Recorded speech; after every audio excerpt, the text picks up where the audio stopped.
Right now, let him make as much as he can. That goes for every other player. Well, they're in going the to get it. league. All the owners are going to pay for this. Wilbur Marshall's star has been blessed. We ought to mention that. He came in when the USFL had jacked prices to their absolute highest, and now he is a free agent at the exact time in which free agency is a very large issue. You know, that's what the strike was over, the NFL strike. So maybe this is a way to resolve free agency, since they've always had a free agency platform or plank in the collective bargaining agreement, but there's never been utilized. He also plays a position that's been turned into a glamour position by the press agents for the sport. I know you really think outside linebackers are wonderful. What are the press agents? Marshall isn't as valuable as Singletary. Well, the other thing, Joust, anyone who's watched the guy, he's on the downhill slope. In the last 2 years, he's not the linebacker he was. He's been hurt, too. Well, of course, and he'll probably be hurt again. Well, the you're Bears have selling a him good... short now. I'm not selling him Now short. he's not going He down. is. Look at it. But you know what? He has a new defensive coach with the Bears. I think he's still a pretty darn good player. Yes, he is. Geez, he is. I'm saying, give the guy the $6 million. But he's not the ball player he was. Now, the other thing, the Bears have 27 potential free agents. In addition, 26 and Marshall. Now, think of this is going to happen. But the other thing, one of you just brought it up.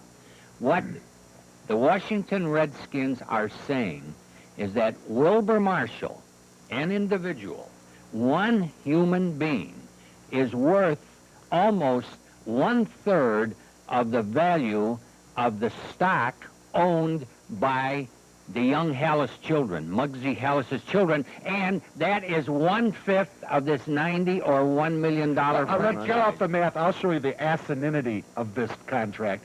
They are offering $6 million over 5 years, correct? Guaranteed. What is the average length of a career in the National Football League? It's 3.8 or 4 years. So chances are this guy won't even be around. What it when really the comes down to, you guys, contract runs is are the players... Still getting $1 million something. That's why What it comes down to is you still have players in the NFL making $60,000 a year. They still apparently are woefully underpaid, and they can't go anywhere else but the NFL. You either pay it or you let them sit it out. It's going to cause to the Bears. It's an emancipation. The lowest paid professional athletes are now going to get what their brothers and get in the others. What are the herd of cattle? cattle or elephants or Pachyderm. Thundering it pachyderm. would be a thundering herd of gerbils, you know? I mean, Giles, let me go to you on this. It's NCAA tourney time, and what I'd like is a real good prediction from you as to what top-ranked team will be upset first, and also what team could be tagged as this year's, quote, sleeper. Well, the second half is easier to do because there's such mismatches in the first couple rounds. The number 1 seed team, Purdue, is playing Fairleigh Dickinson or something like that. We misspelled it, I noticed. I misspell it all the time. It ends with a E-I-G-H instead It's very British, though. you're thinking of Harley Davidson. Harley Davidson. Yes. Yeah, okay. Fairly, it's not I use his Farley. motorcycle. I'll give you a team that's I think is vastly underrated and underseeded. It's Xavier of Ohio. Is seeded number 11. Can't make them a dark horse, though. That's a good 11, team. but Yeah. they're seeded 11. I know, but That means the NCAA, in its infinite wisdom, picked Byron Larkin and the Xavier Musketeers either 41st, 42nd, 43rd, or 44th in the tournament. And they're playing Kansas and Danny Manning in the first round. Here's your upset, guys. Xavier over Kansas. And Xavier to go. Well, I a agree long with way. that because I frankly think that Xavier is a better basketball team than Kansas, but, and that will be considered an upset, 11 over 6 in the seedings. question. But what I'm saying is that Xavier is not a dark horse. Well, then you and I are smarter than the NCAA tournament. Well, we've known that all along. As far as a big team getting knocked off, that's hard to say. But I think the Michigan Wolverines are our prime candidate because they can play extremely well and then they can sort of disappear on the court for lengthy periods of time. I like this. It's Xavier, if I'm not mistaken. You're thinking of X-Man, Xavier McDaniels. Xavier There's is no the guy. X-Xavier. Xavier is the saint that colonized the Far East, And what is their nickname? right? The Musketeers. Yeah, the Musketeers. That's great. Like all Jesuits, they carried weapons. The good book. Right. I have a dark horse here, and this is such an odd dark horse, and I shudder even to say it, but my dark horse is Indiana. I think Indiana, Bobby Knight, as much as I They're have... seated and- fourth, so Yeah. they can't be a dark horse. Well, okay, but they're 19-9. I just Nobody- see them as a team that could possibly... Get to the Final Get Four. to the Final Of Four, course, but yeah. All right, no, that's Bentley, rejected. You these- can't be a dark horse. ahead. These Bill. two guys have copped out, so I'm going to give you the first question is the hard part. Remember, Yeah, Cleveland yes, go State ahead. isn't in it this year. These are the teams that will leave early.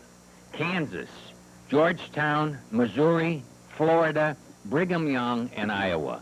And Iowa is on the downward slope because of the loss of Lorenzen, and it's been proven in the last couple of games in the Big Ten. So Iowa losing early. Now, when I say early, I don't mean these teams are necessarily going to lose in the first round, but they're not going to go very far. The dark horses are LaSalle, Rhode Island. Watch Rhode Island. Good guards.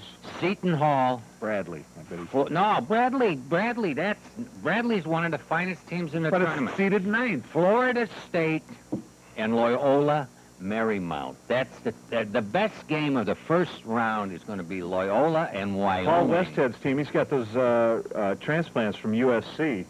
They lead the nation in scoring. Yeah, and it would be great to see them play Oklahoma, wouldn't it? You could have 160 to Well, 100. Oh, Wyoming. How about the Yes, Wyoming Marymount that game? game, there may be 250 They points. try in to that they game. try to shoot in less than 7 seconds. I'll give you That's another their one. game plan. Xavier's game plan is similar. Xavier is averaging over 90 points a game, and Byron Larkin, I think, is an unstoppable How, guard. do you think he is unstoppable? Because Yeah. I was very impressed in that Detroit game. He played. He seemed unstoppable, and as you said, Josh, he does better when somebody's guarding him He than was when he's standing unstoppable alone. against Loyola of But Chicago. I don't see him with a jump shot, and I wonder No, if he's some... not a jump shooter. He's not a Hersey Hawkins, but he scores when there's a lot of pressure on him, and he can dish it off too. Would any of you consider DePaul as a dark horse? Good question, Ben, Yeah, because okay. Illinois and DePaul are kind of similar. They both have finished the season on the upswing. Well, that's why I picked Indiana. Indiana, Bobby Knight had whatever you call it, the chutzpah, to sit Keith... Chutzpah. Okay, yeah, I knew you could do it better than me. That's an Irish term, right? Right. To sit Keith Smart for a good section. But he didn't sit him in the last But he game. never... That's typical Bobby Knight. Also, he changed the whole concept in that last game by putting Keith Smart in at a forward. And a he's got- 6-1 forward. He's got Callaway playing great. What about the first four, though? Let's look at Purdue, Temple, Arizona, and Oklahoma. Purdue wins it. I agree with you. Absolute. That's my team. Purdue going all the way. Yes, all the way. sirree. What do you think about Uncle Bill? And Well, your- I picked Temple in November. I'm going with He Temple remembers. until the Do you know why bitter they're end. called the Owls? They used to be primarily a night school. Ah, And really? studying at night. Yep, yeah, found that out. Very interesting. Um, And it's not a Catholic school, simply because it's not a Jewish school, Temple. Bill, either. do you know It's not a rabbinical school. who was the owl without a vowel? Who was the owl without a vowel? Mike Krzyzewski. Bill Mlvky, M-L-V-K-Y, Yeah, who wasn't played... Bill, though. Yes, he was a very good player. Yeah. Danny, what about a couple of these other teams that almost have to be looked at as dark horses? How do you figure North Carolina?